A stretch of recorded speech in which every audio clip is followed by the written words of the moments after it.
If you've always wanted to support the show with your hard-earned cash, now's the time to pause, go to Patreon, and search out FNRad. Join one of our tiers. You'll get ad-free episodes every week, one day early, plus a whole bunch of more cool stuff. The FNRad Snowboard Podcast is presented by Skyview Campers. This game-changing tiny home camper is built by Never Summer in Denver, Colorado. Inspired by Frank Lloyd Wright's architecture, these 12-foot lightweight campers at just 1,500 pounds are a masterpiece in design. Enjoy sleeping like royalty under the stars on a true queen-size mattress with a moonroof in your secure home-like bedroom surrounded by ample ventilation and shades for privacy. Stay cozy with a propane heating system and enjoy well-lit interiors powered by rooftop solar panels. And when it's time to cook, ingenious exterior countertops include a sink and a double-burner stove, all under a giant batwing awning. Skyview Campers, redefining adventure. Visit skyviewcampers.com to start your journey today.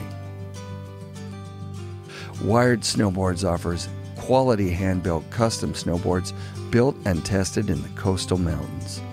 Wired has built me several one-of-a-kind boards that have stood up to my daily shred habit. In fact, my first Wired Chase is still my go-to PAL board after 7 seasons.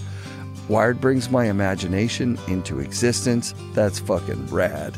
Check out wiredsnowboards.com and design yourself a board to last a lifetime. Fixed snowboard bindings are simple, durable, and functional, featuring tool-free adjustments and a lifetime warranty on buckles and base trays. Fix makes bindings you can count on. Jason Brose created Fix after a bald-face trip where his bindings failed and he vowed to build the world something better. I've been riding Fix buckles for the last 3 seasons and they're still like brand new. He's on to something. Fix, snowboard bindings built better. Ripcurl Outerwear is designed to search further in the snow, offering strength, durability, and all-around performance. Whether you're venturing into the backcountry or on the resort, Ripcurl Outerwear's got you covered. With a team that includes Chris Rasman and DCP, you can be confident that Ripcurl prides itself on creating jackets and pants with technical features that will keep you comfortable on your search.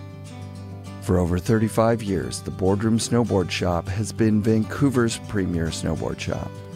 Check out the Boardroom's unmatched selection of snowboards, bindings, boots, outerwear, and everything you need to shred. The Boardroom's passionate staff and performance guarantee ensures you'll love what you buy. And remember, the Boardroom ships to anywhere in North America, so go to boardroomshop.com or visit their stores in Vancouver and North Van. The Boardroom Snowboard Shop. Outlive your friends with NewGreens turbocharged organic drink mix. NewGreens is a great tasting 100% organic vibrant green juice mix, and they include sprouted seeds that leave the food in its most natural, healthful raw state for fast digestion and maximum health. Use code FNRAD at newgreens.com for 20% off your new daily breakfast routine. NewGreens, my daily go-to. Stay tuned after the show for a chance to try NewGreens for free. Support also comes from Mount Seymour, Grouse Mountain, Cypress Mountain, the Pro Standard GoPro accessories, and our friends at 1910. You can use code FNRAD at checkout for 20% off at 1910.com. I've set the intention that FNRad Season 9 will include a big focus on mental wellness, so I'm stoked to be partnering with The Haven on beautiful Gabriola Island. The Haven's 40 years of experience sharing knowledge about how to live more effectively as humans has helped many people. I just got back from a 5-day retreat, and I'd describe the experience as transformative. I know I've spoken a lot about psychedelic-assisted therapy, so I feel the need to say this was not that, and it was just awesome. The Haven has a full range of programs based on a foundation of radical honesty. Tap into your inner resources and liberate yourself from self-defeating patterns within the context of a group, in it together, helping to provide empathy, witnessing, and self-acceptance. Go to haven.ca for more program information and use FNRad 10 at checkout for a discount. Also, feel free to DM me your questions about the Haven. The day I met Michael McDaniel, it was bright and sunny. The summer public pipe at Mount Hood was well-shaped and people were going off. I was up on the deck trying to shoot Gentle Brad on his Nina Simone wired custom board when Michael did a hand plant just a few feet below where I was filming, and I noticed he was hiking back up to do it again. Michael McDaniel is a professional snowboarder who rides for GNU, Oakley, Airblaster, Cole, FatTire, and JBL Audio. His smile and energy are infectious, and his style is powerful and smooth. That afternoon, I asked if I could film a clip for him of the hand plant. He smiled and told me sure. I think I airdropped it to him right there and then, and he was stoked. Going to Mount Hood in the summer has been pretty consistent since I first went to Wendell's in 1990. Mount Hood is an active stratovolcano in the Cascade Volcanic Arc. Its peak is the highest point in Oregon at 11,249 feet, and it attracts riders from around the world every summer with a mix of sun, snow, and world-class freestyle terrain. Back in the 90s, a significant part of snowboard videos would feature summer riding at Mount Hood. The summer camps built the biggest and most creative new features, and the best snowboarders in the world would push the progression. Off-hill, it's pretty much the same today as it was in 1990. You go swimming at Mirror Lake and have a fire with some beers, or you go to Charlie's, or you do both. That night after filming his hand plant, we followed the Blaze boot campers to the lake, then down to Charlie's where karaoke was playing and someone had a saxophone. It was total mayhem. The next time I bumped into Michael at the top of the Holy Bowly course, I asked if he would be on the show. And here's the result of him saying yes. They've been friends since like high school. So, right. Yeah. But they're blowing it, not having him as a guest. He was the number one guest of our show last year, Scott Stevens. Yeah, I mean, he has transcended so many different avenues in snowboarding, is so approachable and is so creative. And at the same time is so well known by Chris. And he's so self-effacing. He's like, oh, I'm mini golf. I'm this. I'm like, dude, you're incredible. You're the most relatable pro snowboarder. People love his stuff. Yeah. And rightfully so, because he's an incredible snowboarder. And he's one of the most fun to watch in the world. Straight up. It's one of those things that I think it really does come from like snowboarding in your backyard and like making do with what you have. Yeah. Yes. It really brings out a special eye for creativity there. And like, you can almost kind of tell like somebody will like do a trick and you'll be like, cool, you definitely learned that like on a box you built in your backyard or something. Yeah, totally. It's like I learned how to do air to fakies on a quarter pipe I built like in a driveway at one point. I love that. All right, cool. I don't know how this works. Might as well learn how to do it. You were living somewhere where there was snow, like in your yard? No, we had family friends who lived in Northern California and would visit Tahoe pretty often. And they were like, yeah, come hang out with us on like school breaks and whatnot. And I just started to slowly but surely fall in love with it. And yeah, any waking moment I had while we were up there, it was like I was either at a resort, which we rode Alpine Meadows more often than not. Okay. Sick resort. Yeah. Doesn't really have much of a park now, but the terrain is incredible. And that place taught me how to turn real good. Yeah, it's steep. That place is steep. Steep and aggressive. Yeah. Cool cliffs. Neat people. Rad. But like any other waking moment I had a shovel in my hand was like learning how to like dig and build things. And what was the era that you started in? So like what was your first board? My first board was... I don't even know the model name. It was a ride. It was stiff as a board. It was slightly too big for me. It was like mustard yellow top sheet, ketchup base with a mustard yellow ride logo and an RC car on the top sheet. I will never forget that. Oh, that's dope. Yep. Salomon bindings that were way too big for me and boots that did not fit in the bindings, which is why I crank my bindings down the way I do now. Still actually. now. Yeah. Still to this like day. The toe straps never fit. So I had to go like on top of my toes, like on top of the knuckles and crank down as hard as I could. And I still do that now because it's like cool. Crushing your boots? Snowboard like you were 12. No, it's completely comfortable now. Like, That's just the mode. Yeah. That's the mode. Yeah, my bindings, people always ask me, why are you still riding those? They're about 15-year-old ride bindings with the single strap. Oh, you had the Y-strap Yeah, ones? Yeah. I just got addicted to them, and I try toe straps, and I don't like them. Huh. It's twice as much bending over, and I don't know, I like the quirk, too. I like to be the quirky guy that's got the weird shit. Why not? Yeah. Honestly, why not? Like, if the gear works for you, like, run it. Yeah. Honestly, like the things that make your snowboarding unique might be running like weird bindings or like boots that are too soft, or like I'll run linerless boots sometimes and like not tell anybody. But that's like, dope. Some of the like tweak photos that are like, cool, how is he like scratching his back? Yes. Those boots are like children's Sorels pretty much, but like waterproof and built for people like men. What boots do you ride? Vans? I ride Vans, yeah. Those guys are sick, right? Fantastic boot makers. I've been skating the shoes since I was a child, and the boots feel like the shoes. Yeah. So it's kind of just a seamless transition from everyday to... That's a really cool way of putting it. I never even thought about it that way.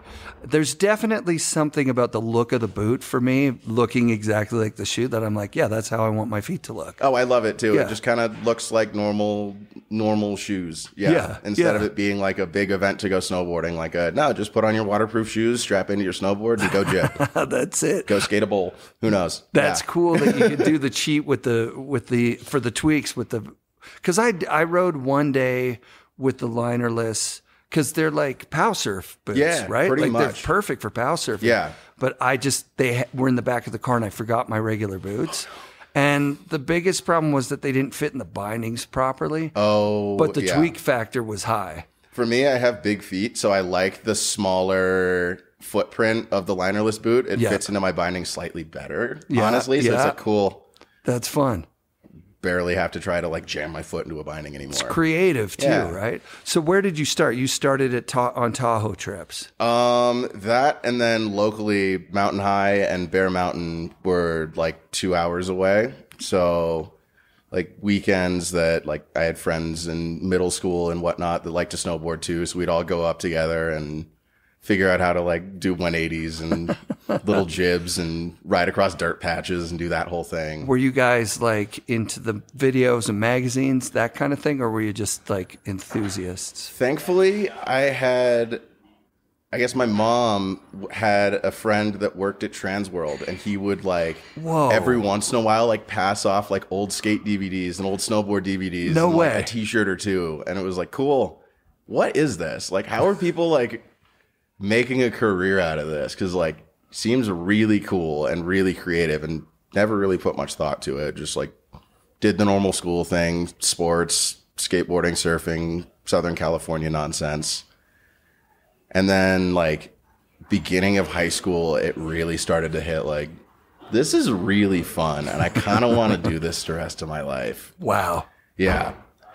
I guess to go back a little bit, the program that originally got me to like get up to the local hills was called Blue Angels, and it's essentially a way to get kids out of Southern California and up to the mountains and like give them first time ski snowboard lessons, and you can kind of work your way up from there. Sick. But it's a good jumping off point for kids that like live a little bit further away, but also like should be outside enjoying the mountains like everyone else. Yeah. Hell yeah.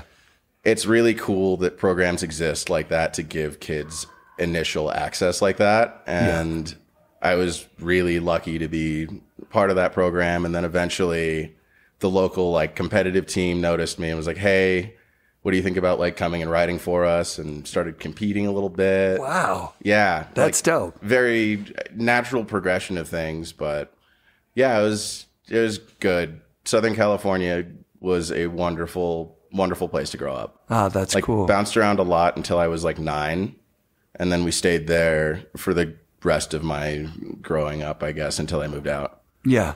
And you moved out when you were 16, is that right? Yep. You moved out of your parents' house when you were 16. Yeah. Yes, I did. And just to go snowboarding, essentially. It came to a point where my father, career-wise, was going to have more opportunity on the other side of the country and was right about to move all of us to Florida. Okay. And being an angsty little 16-year-old, I was like, nah, this whole snowboarding thing's got to work. Like, got to figure out a way to, like, do the thing somehow. Yeah. And all very coincidental, but ended up going to snowboard camp, like the last session that summer, whatever summer that was.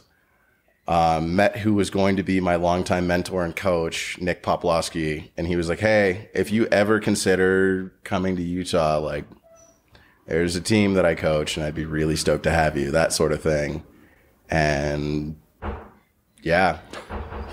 What camp were you at? High Cascade? I was at High Cascade, yeah. That's amazing. Session 6. We'll never forget that. Yeah. Yeah, just mind-blowing experience seeing everything that I'd seen in magazines and promo videos and all the little things that had been sent to my house until then, just all in person, like, whoa.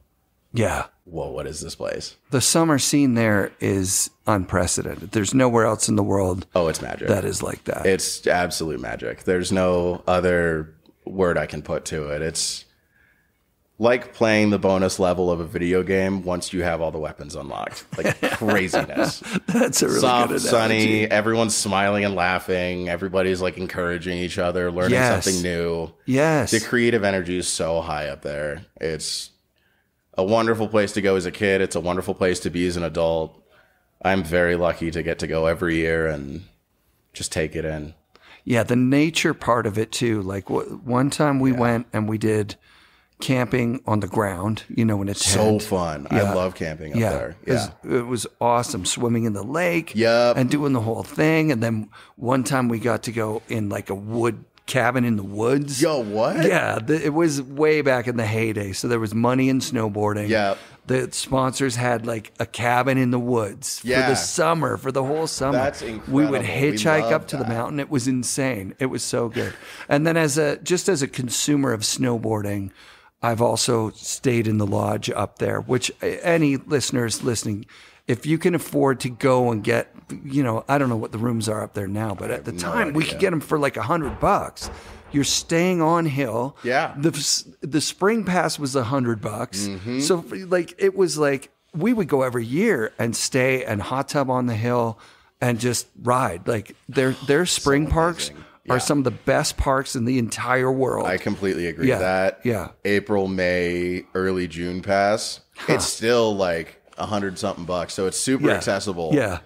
If you got the time, highly recommend taking some time and making it out to Mount Hood. Spring pass goes. And everybody that's up there too. So there's people that are camping in the parking lot. There's people that are at the campsites. There's people like us that are tourists coming down doing the lodge. Like, oh, totally. It's insane. It's totally insane. Such a nice mix of people too, because you're all there for the same reason. You're just going about it slightly differently. Yeah, every once in a while we'll see Hawaiians up there. So sick. It's the best. That are like you set up a campsite and you like hear noise and you're like, ooh, that's wildlife.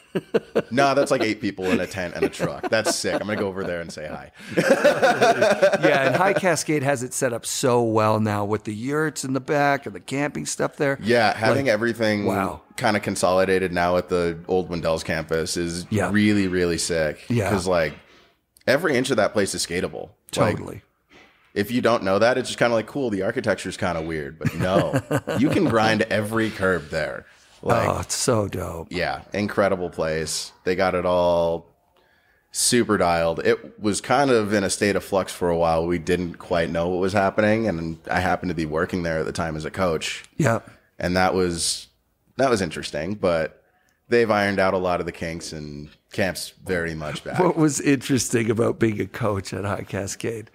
Is it stuff you could talk about, or is there, because there's a lot of stuff that goes on with the staff there that it's you can't talk about it really. It's just a very interesting environment to be in. Like, you're all fired up about snowboarding all the time. You're in charge of like passing on snowboarding to a group of kids and a different group of kids every week. So that's a little chaotic. Yep. You're like also trying to keep them alive on an active volcano. And you're also strapped to a piece of wood that likes to go fast. Yeah. So like, it's pretty complicated, but like it's so much fun. I love being up there. And how long did you coach for? I still coach up there, but I'll go up there as a guest and coach for a week or two, but consistently coached 3 or 4 full summers. Yeah. I'm always curious about how the kids are handling the phone thing, right? Like that's been a really interesting, you notice a discrepancy a lot of times where like a kid will genuinely want to be there to snowboard, or they're like on the glacier on their phone. Yeah. But like the kids that genuinely want to be there to snowboard, it changes their life. Like it's the most mind-blowing experience if you're open to just learning and taking it all in. It's beautiful to watch like a shy kid that like barely talks at the beginning of the session be like the class clown at the end of it. And like for the whole session, not just your group. Yeah. Like just lights up and it's like, cool, this is part of my like being now, like part of my personality. This is so cool. That's rad. That, and they'll end up like making friends, and you stay friends with your camp friends for the rest of your life. Like I'm still friends with all of my camp friends. Yeah. Which is really awesome. special. Like awesome. Yeah. Yeah. I ended up going to my camp buddy's house. I lived in Northern Ontario. We drove 17 hours so sick to New Hampshire. And exactly, you know, he's like, here's where Tuckerman's Ravine is. And we went surfing and like, it was crazy. Yeah. It was crazy. And yes, Steve Floyd. Shout outs to Steve. Yes. I met him in 1990. Love that. At Wendell's. Yeah, exactly. Like, come on. It's, The other thing there that I love was the social signaling, right? So as the adults in the group, you're showing kids how, you know, this is how we dress. This is how we treat each other. This is like, yeah. You get to pass along a lot more than just like tips and tricks on how to snowboard. It's like how you present yourself, how you speak, how you go about packing a lunch in the morning, like really little things, how you tie your boots. The tiniest little things will leave an impression, and setting, I guess, a positive precedent for the future is super important. And I value that a lot. I hope everybody working there now full-time does too. But yeah, showing kids like this is the music we listen to, and like this is how you grab your snowboard. This is how you carry your snowboard. Totally. This is how you walk. This is like how you talk about like life in general. It's super neat. That's cool. Yeah. That's so cool. It would be an honor to be in that space and be respected by the kids, or maybe not respected by the kids because kids are kids, but be invited into that space by the community that they've built at High Cascade and Wendell's. Like those guys are top-notch people. They really are. Yeah. It's a lot of really good people with their hearts in the right place, just trying to make more space for kids to learn about what they love and what we all love too. So it's kind of a positive snowball of chaos. Because absolute chaos. I called Wendell in about 2000 because we got so much snow in the local mountains. I was like, maybe I'll run like a session of camp or something, just, you know, for local kids up at the thing. I called Tim and he was like, don't do it. It's so much work. Like you have no idea what you're getting into. It is too much work. Just fucking go hike it and build a jump. You know what I mean? It's not something you can take lightly. No, creating a camp. It's a labor of love, but if you really love it and you love it that much, it's a joy to pass it on. Like, I don't mind a second of any of the extra nonsense I had to do at camp because seeing a kid learn a new trick or just make a new friend or whatever it was, like the little things. Yeah. And like you alluded to in the beginning, like going to camp made you realize I could do a career as a pro snowboarder. Yeah, like just seeing that whole environment and how creative the people you look up to, and then like the kid next to you, like everybody's in the same zone, like that you're all feeding off that same energy, and that's really eye-opening. It's very much like, cool, snowboarding's bigger than just me strapping in and going and making turns. It's me and all my new friends now. Right. Like this is so cool. So when do you what's your first sponsor? I guess my first legitimate sponsor was Tech9. Cool. And I was 17. Nice. Yeah. Yeah.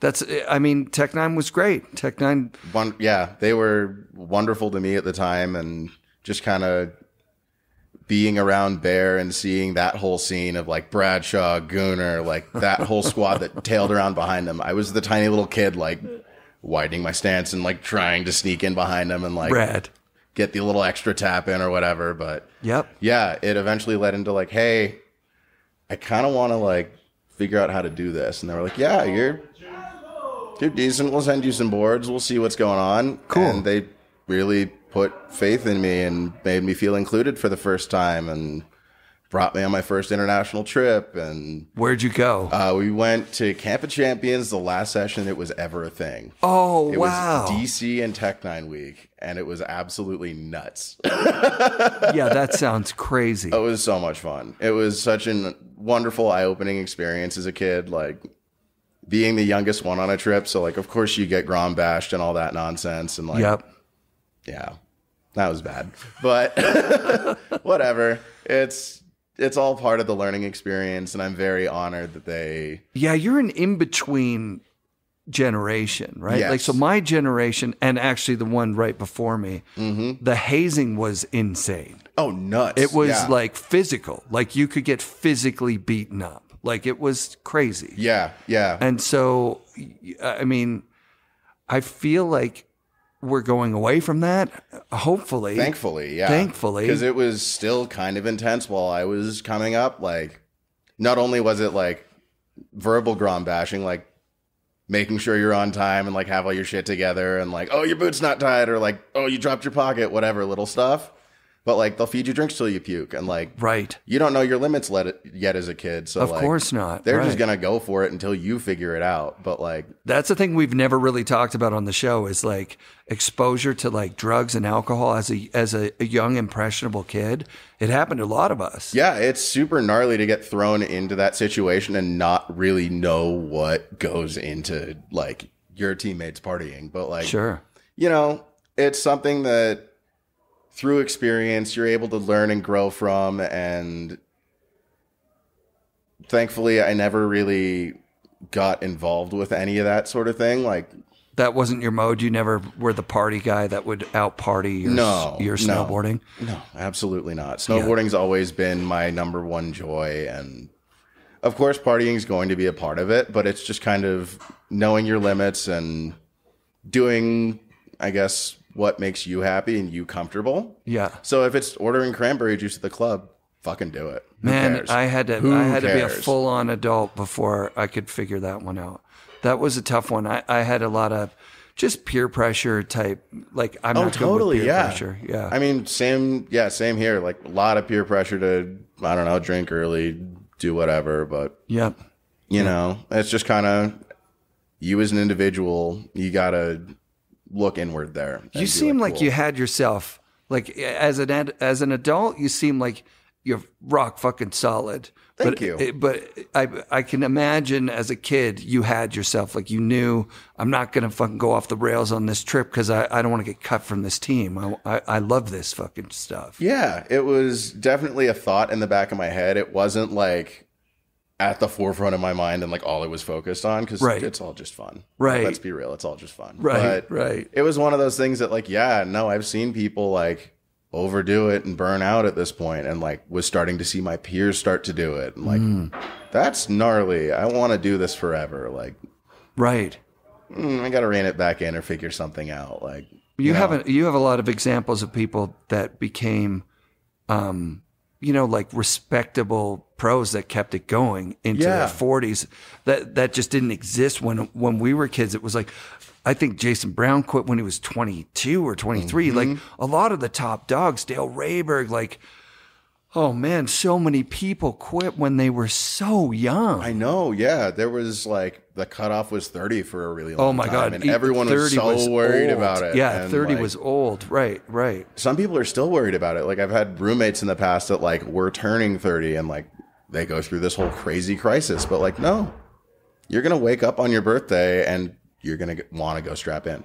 Of course. Not much changes. Just snowboarding keep doing doesn't it. It's change. still going to be fun. Yeah. Like you might not go as big, but like still do it. Are you kidding? Turning's the most joyful thing in the world. It's pow turn. Oh, yeah. Stomping a jump still for me. I'm going to be turning 50 this summer. That's so sick. For me, stomping a jump is still, I mean, it's fewer and far between now, but I'm still chasing that. That smile's still the same when you land, isn't it? That's it. Yep. That giggle's still the same, isn't it? Totally, yeah. No, that's exactly what it is. Yeah. It's just keeping that joy alive. Yeah. Yeah. And letting go of the, I had tricks that I thought I was going to get and they're gone. Yeah. That's just a reality for everybody. Yeah. Sure. There are things that I still wanted to do, but like, it comes to a point where you're like, that's like really gnarly and probably not worth it, risk versus reward style. So in your pro career, you let it go. What was your mechanism? Like, did you have to do competitions to prove yourself to get onto the bigger team, or were you filming parts? Was it already social media time by the time you were pro? It was a little weird because it was like, as social media was like kind of blowing up. Yep.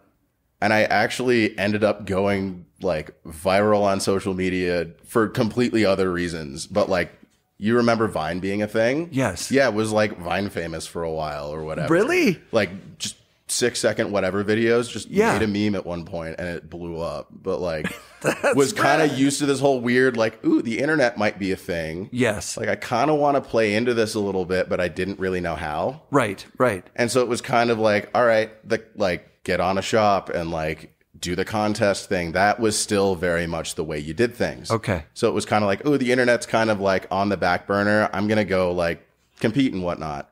So I got to the point of like Rev Tours and like, I guess the qualifiers to get on the US team, like being on like a feeder pretty much where they have eyes on you and all of your results are potentially going to get you sent off to some crazy event where you, end up on a cereal box. But sure. It just got to a point where that was so gnarly and the appeal of being creative and seeing peers like, I don't know, Scott and Chris and a bunch of other really creative heads like taking their feet out and like doing weird butters and making snowboarding look more accessible seemed more appealing. Cool. So it was like, okay, time to kind of shift focus a little bit. And I kind of want to try the film thing. That didn't really work out right away. Okay. Like our first little foray kind of got some traction on Snowboarder and like, ooh, these kids are able to do this like on their own. This is kind of nutty. Like that sort of like, whoa, this hasn't ever been done before sort of deal. But I actually ended up coaching snowboarding for a long time. Okay. Yeah. Like that was very much my in to being involved all the time was giving back. Yep. It was it got to a point mentally where I was kind of prepared to be a coach for the rest of my life and not ever really make a like athletic career out of snowboarding. Take a stab at the pro thing. Right. Yeah. Right. And thankfully, I guess being around at camp for as long as I was able to kind of network and meet people. And the Mervyn heads kind of tapped me on the shoulder one day and they were like, hey, we kind of want you to like try this board out. Let us know what you think. And they gave me a big blue sparkly swallowtail. What? Yeah. It was the sickest thing ever. It was what's now Blake Paul's board, the Hyper, but it was, I think, the first year they made it. And they're like, cool, we want you to test this thing out. I remember that one. Yep. I remember that. Did one frontside air and was like, okay, I think this is where I'm going to end up now. And yeah, they've been... The boards ride so good. Hey, the boards just ride so amazing. They make snowboarding more fun somehow. They like do, I keep telling people, like, yeah, there are a lot of naysayers out there. Yep. But I don't know. Surfboards are bent upwards. Yep. Serrated knives cut steak real good. Yeah. Why not put those two things together and go make a turn? It's just one of these weird manufactured divides in my social group. Like like Never Summer is another one of those ones where people just for whatever reason have decided they don't like Never Summer. I'm like, have you ridden one of the boards? Like, try the fucking thing out. They ride awesome. Like, if it makes it fun for you, but you're not willing to try it on some weird principle of like, I don't like that because why? Because you tried it? Not because you tried it. No, it's really important to ride everything. Sure, yeah. Like ride a 2x4 with binding screwed into it.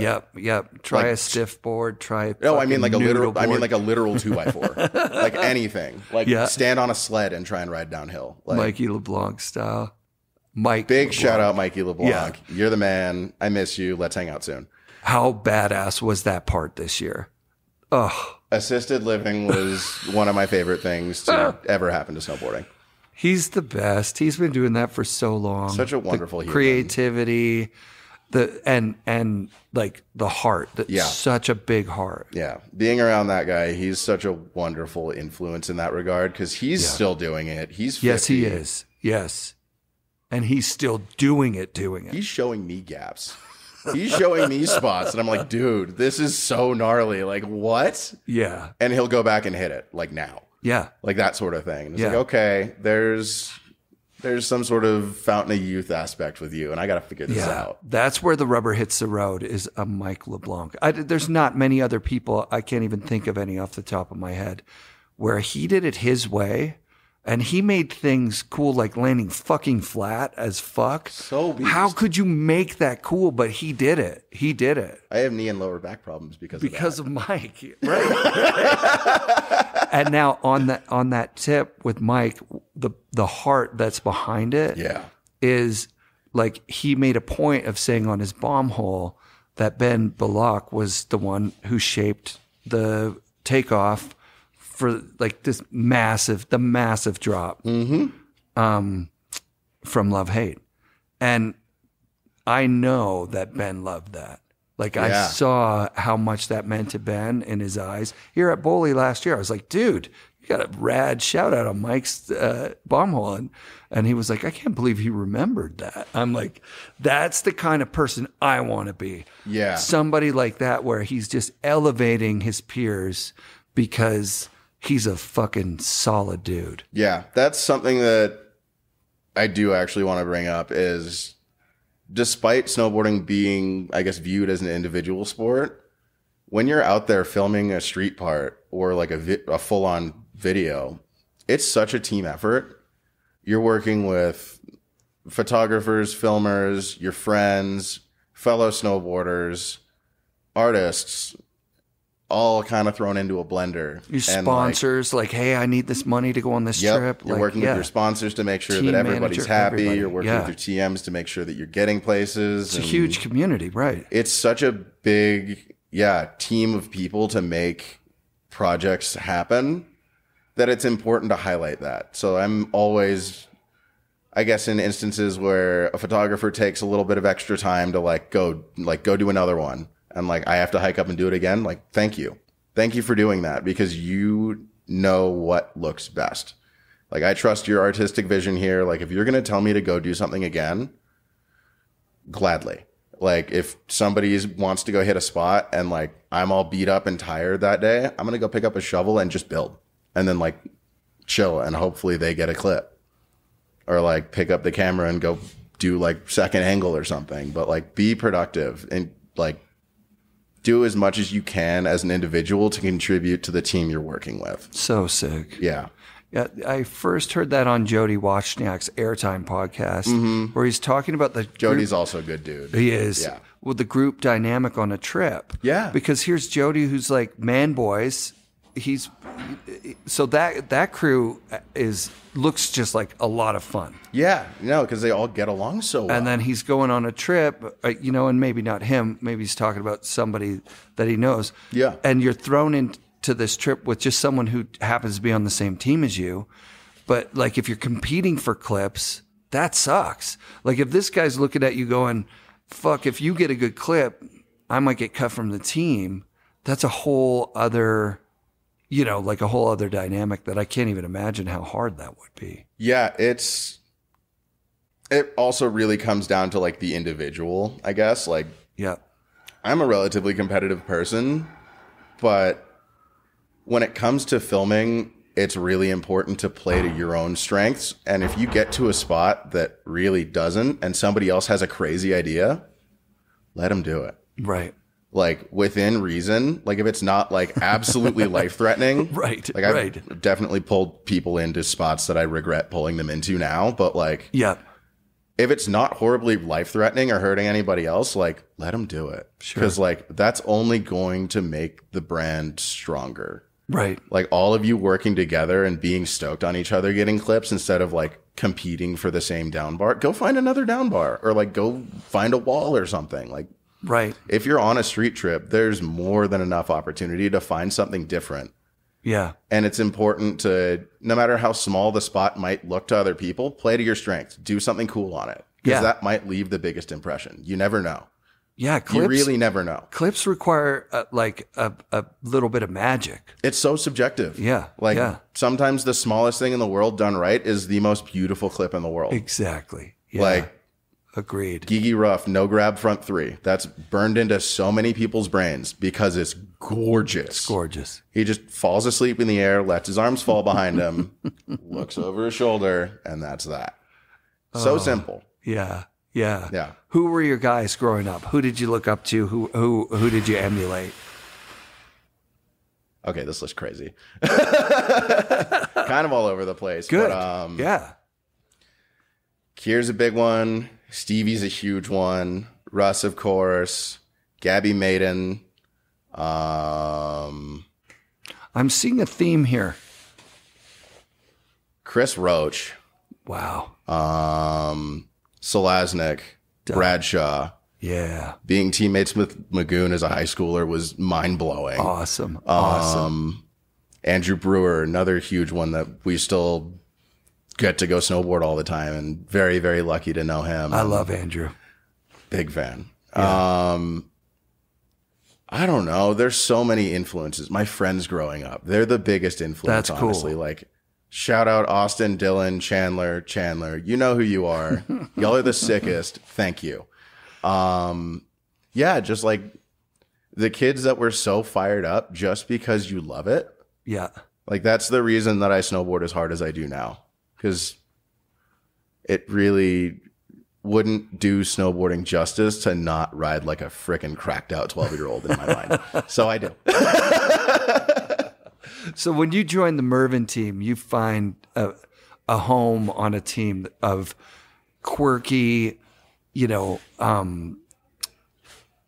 creative, thinking outside the box individuals that just happen to make some of the best snowboarders in the whole world and some of the craziest marketing, which is so fun. Yeah. Like, how fun is it to join that team?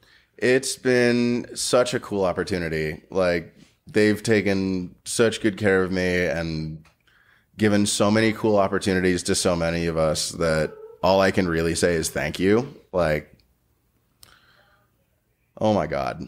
It was such a sigh of relief to go from like landing on wet concrete to cool, taking your back foot out's totally normal. Like, snowboarding in board shorts is totally cool. Like, we're going to go snowboard with mirrors for a day. Like, craziness. Yes. Like, craziness. What are we doing? But I don't know. Like, it's been such a wonderful experience. Yeah. Yeah. I'm very, very grateful. Let's put it that way. How many bowlies have you been to?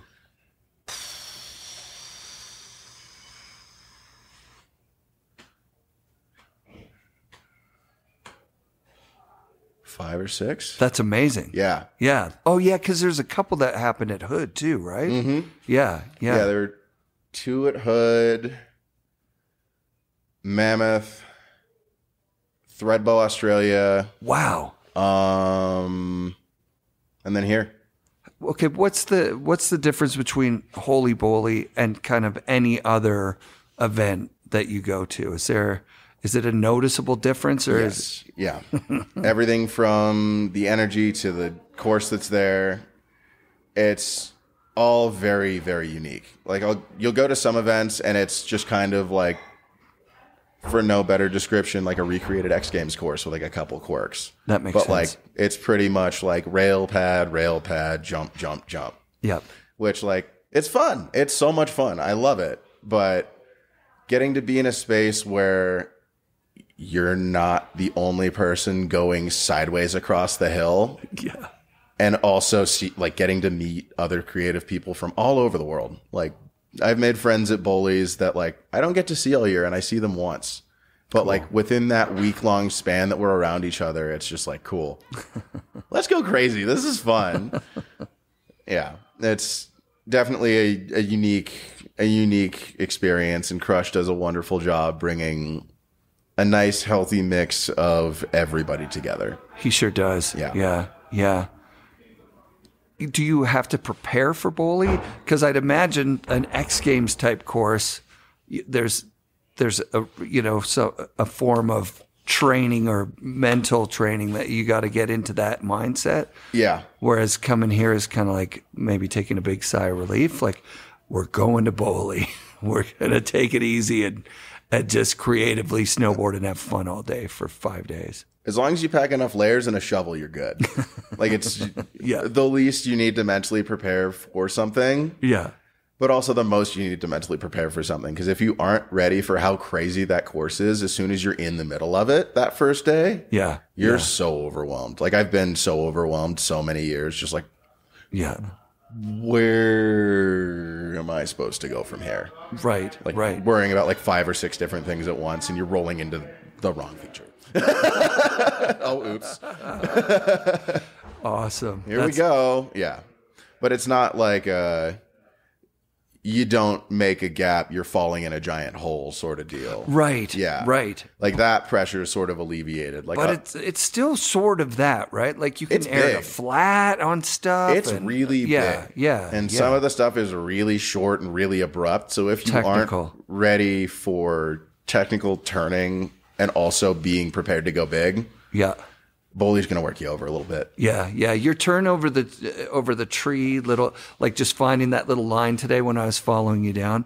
I'm this guy's having fun. This guy's finding a spot that's his own in this course. That was dope. That's the biggest key to Bowley is play to your strengths. Yeah. Cool. There's so many opportunities to do cool things. You don't need to be hitting the biggest thing there to make an impression. Right. Yeah. You could just be doing a cool turn. Yeah. And somebody's wow, that was awesome. And it's such a beautiful course that it's actually set up for the media part of it. Oh, it's gorgeous. So you could get a backdrop doing a little thing, but it's because of the size of the course in the shot. You're that's and the scale of everything behind it too. It's such a dramatic course this year. Yeah. I'm absolutely blown away by it. Yeah, Sunshine is no other place I've ever been. Just the beautiful valley in every direction. Yeah, this is my first time up here, and I've been desperately trying to pick my jaw up off the floor the whole time. Just wow, these mountains just shot up out of the ground. This is nuts. Everything's so sharp and striking, and then the terrain's awesome. And you're going Mach 10. This place is incredible. It's awesome. So what does a typical year for you look like now? Are you still competing at stuff, or are you going to different events? Are you setting up shoots? What's it look like? It's become a healthy mix of everything, which is exactly how a 12-year-old me would have wanted it. Good. Funny enough. Good. Couple contests a year, went to Game of Snow recently, and I think I'm going to go to World Quarters. So that sort of event style where it's kind of laid back, but it's also get in the pit and love somebody sort of deal. Yep. Then also following Crush around and doing his really creative events. This year, this tour in particular has been really special to me, at least. Just in name and the way that he's gone about things. He's been really thoughtful and inclusive and brought a lot of really unique groups of people together in a lot of locations that we all probably wouldn't have gone.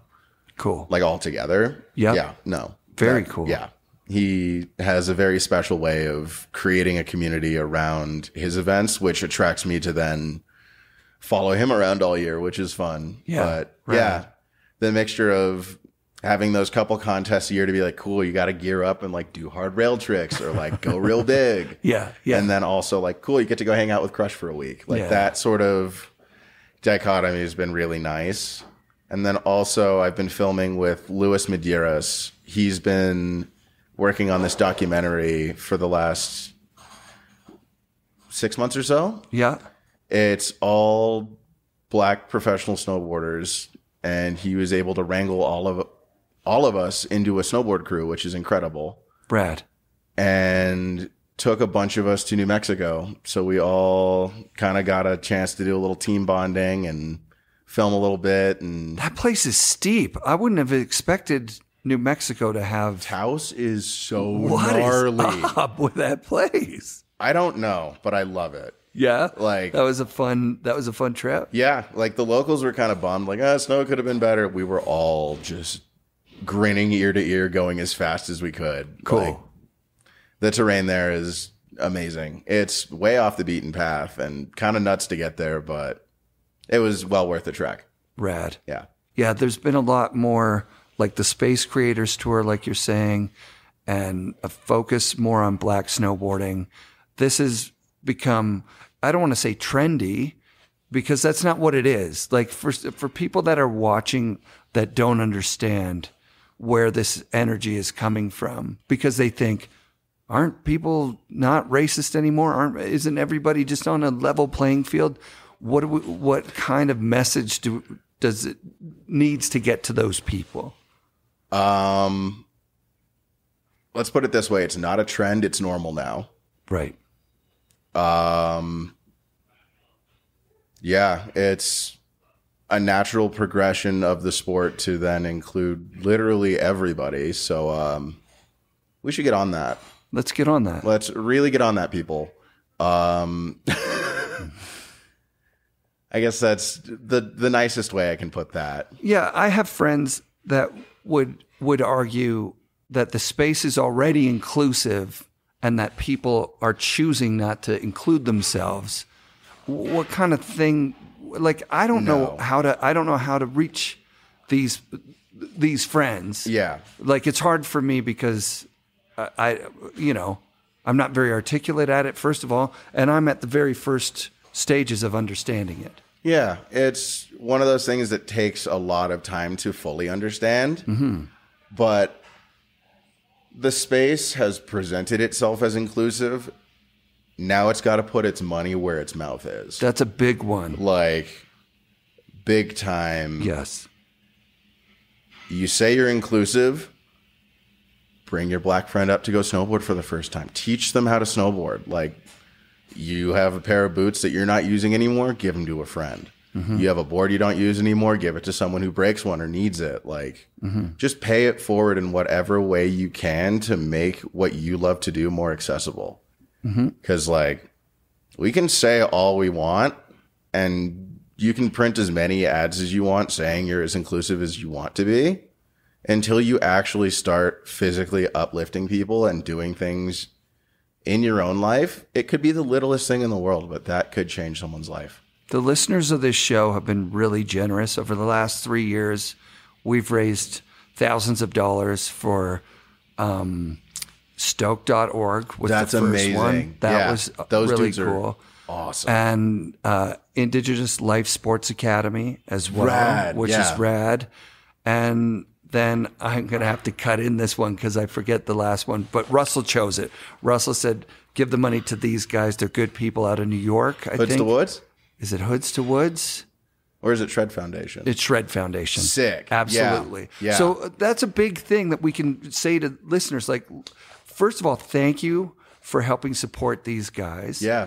Second of all, you don't have to just do it through the show to win a prize. You can also just go and, pledge money for every month, or you can give a donation at the end of the year, whatever it is. Totally, yeah. And that gets the right people out in the right situations. It really does, because those organizations have leaders whose hearts are in the right places, and they're down to lead instead of kind of be a boss to people. They very much will put their boots on and go snowboard with people and actively help change the lives of those who are involved in their organizations. So the easiest way to contribute. They all have websites. They all have ways to contribute. It's just however you can, helping people who are helping others get out there. Yeah. Do their thing. That's really cool. Yeah, and there's lots huge. more of that happening right now, which is... There's a huge blossoming area for groups like that.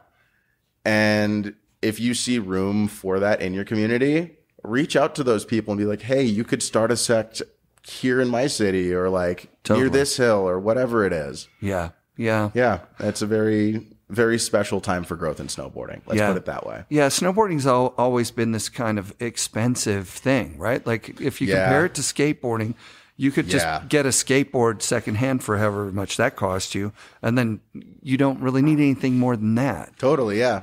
Snowboarding, eventually you're going to need lift tickets. Yes. And they're expensive. Yes, they are. Plus all the gear, even if you get it used, is going to be relatively expensive. That, and if you're not aware of it, just travel and how to get somewhere. Like, if you read into it, there's usually a way to get to a mountain. Yeah. It's just going to take a little bit more effort than you're usually used to. Sure, yeah. But like, I don't know. I didn't have a car in Salt Lake for a long time, and like taking the bus to go snowboarding was like a totally normal thing. Yeah. And like, you just figure out how to do it. So you're 16 years old when you first moved to Salt Lake. Where are you living? Are you living in I was living with family's place, or what? I was living with friends. Friends who were on the same snowboard team as me, but like they had a spare room and rad. Yeah. So you're out of your parents' place at 16. You're living on your own. You're navigating what that means, trying to figure out how to get money every month and how to pay rent and how to feed yourself and get to the mountains and all that stuff. Does that help you or hinder you in your snowboarding career? It was a big jump at first, and I really didn't quite know how to react to it, like any angsty teenager usually is. But it comes to a point where like, I knew what I wanted to do, and like knew what I kind of had to do to get there, and was willing to do all of it. So it kind of just, all right, this is what you got to do.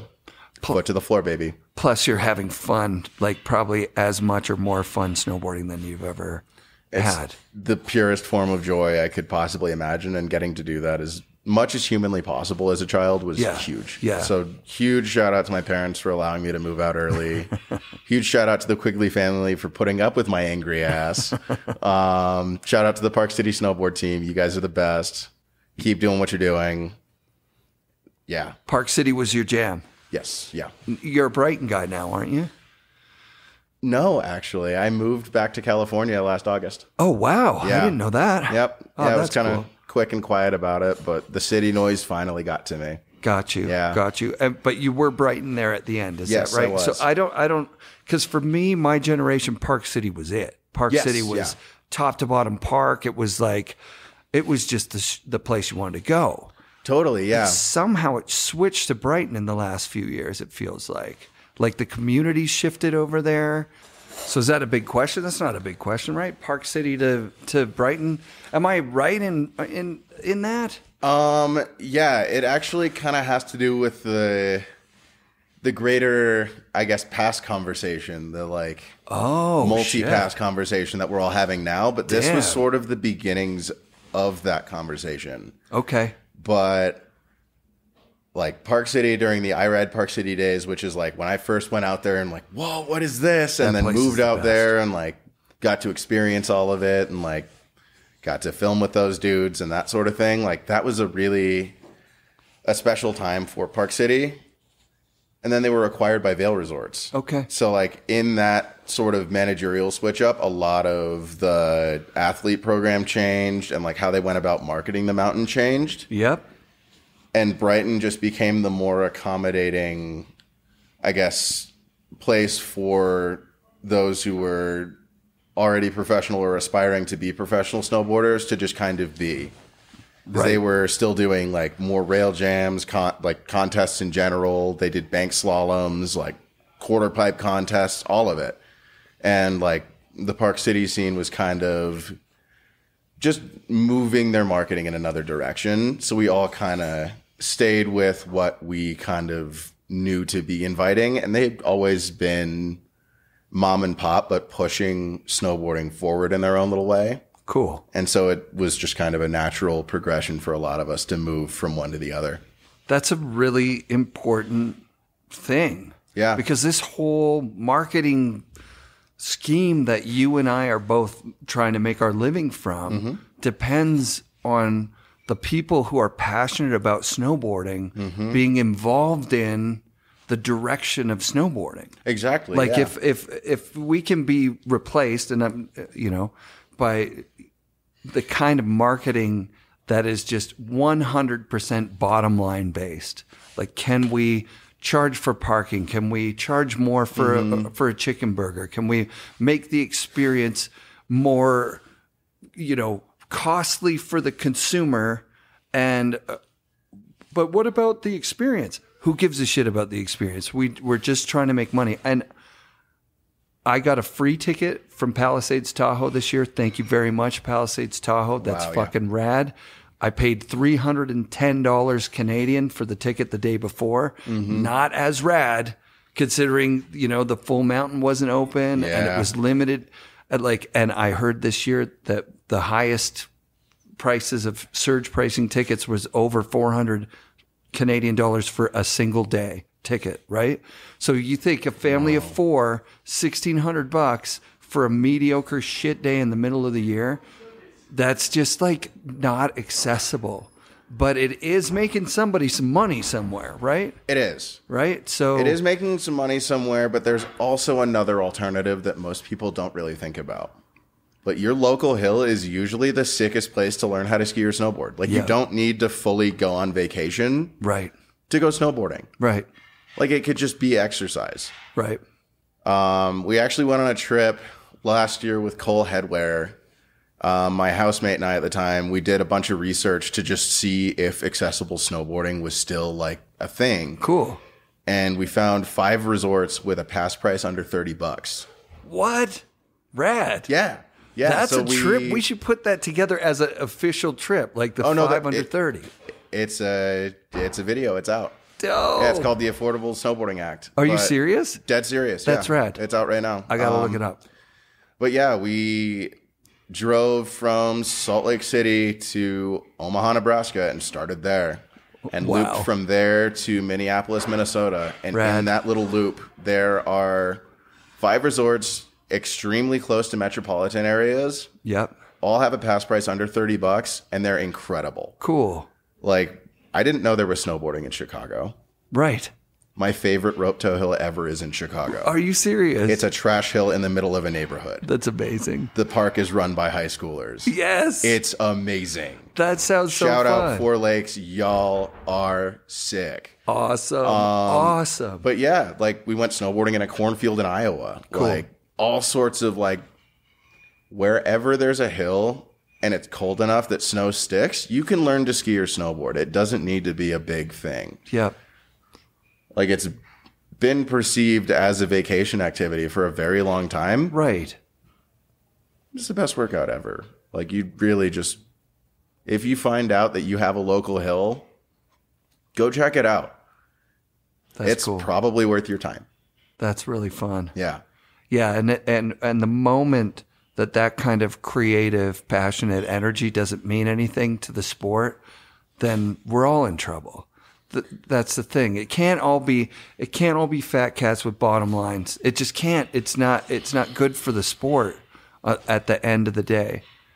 I don't think. I don't know, and it's not even a sport. I don't know what I'm talking about.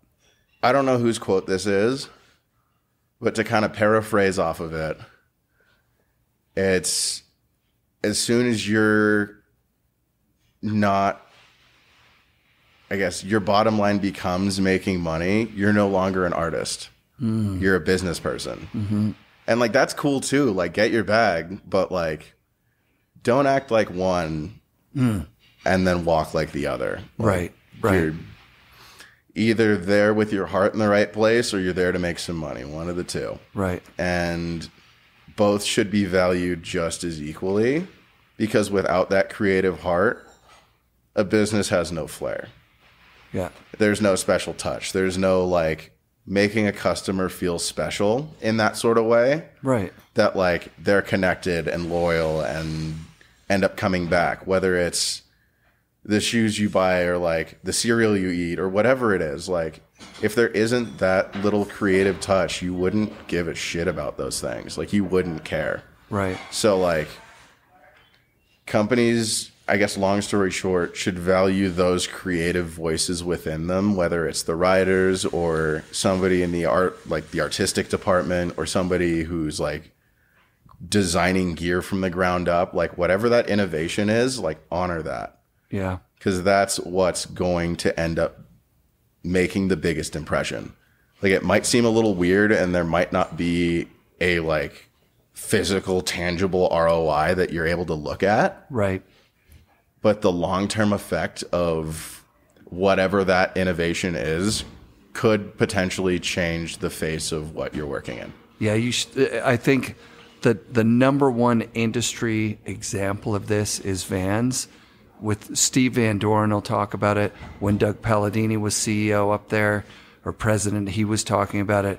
It's like, look, when money became the bottom line for Vans and the focus, they actually lost their focus and lost their money. Like it was like going after money caused them a lot of hardships. Mm-hmm. And when they realigned with their core values, they're fucking crazy, using crazy terms now. When they realized we got this heritage with real people. Stacy Peralta and Tony Alva were the first skaters to design shoes for Vans. Like, holy fucking shit, right? Absolutely incredible. Yeah. Like, beyond legendary names in skateboarding. Yeah. And then Tony was on there, and he was helping out. They were like, we need to use our sweat equity and our authenticity in this space to grow as big as we should, not to fucking try and do some bottom line shit.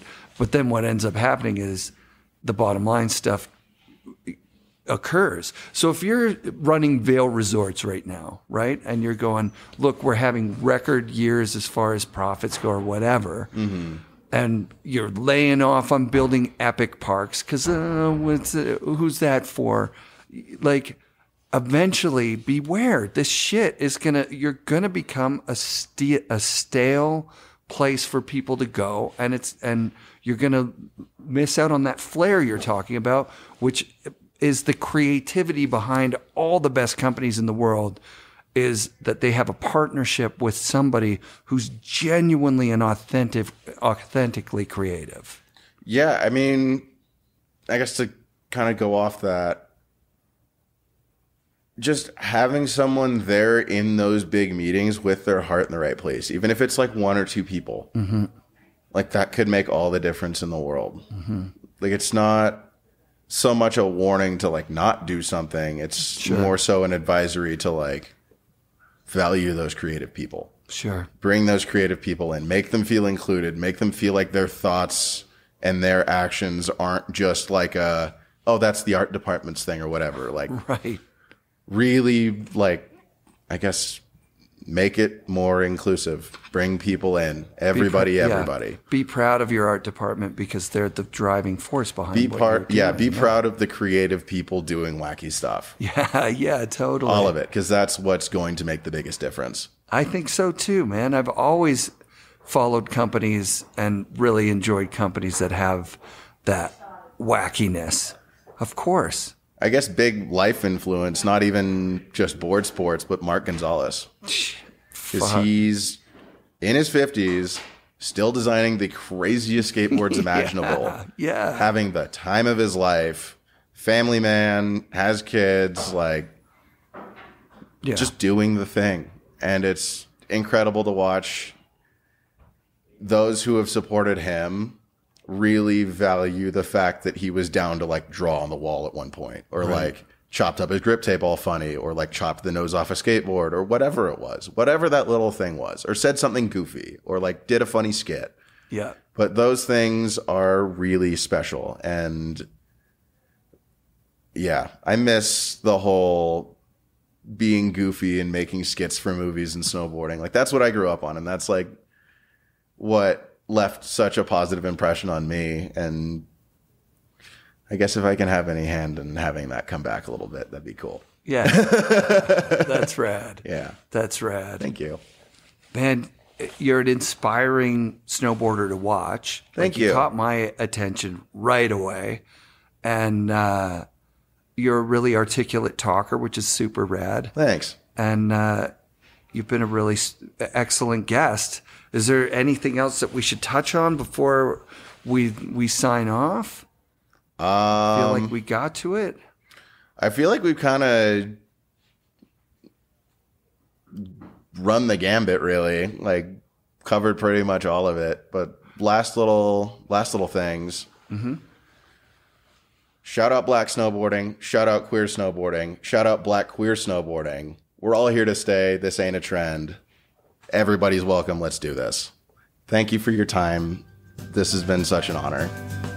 You're the best, man. Thank you.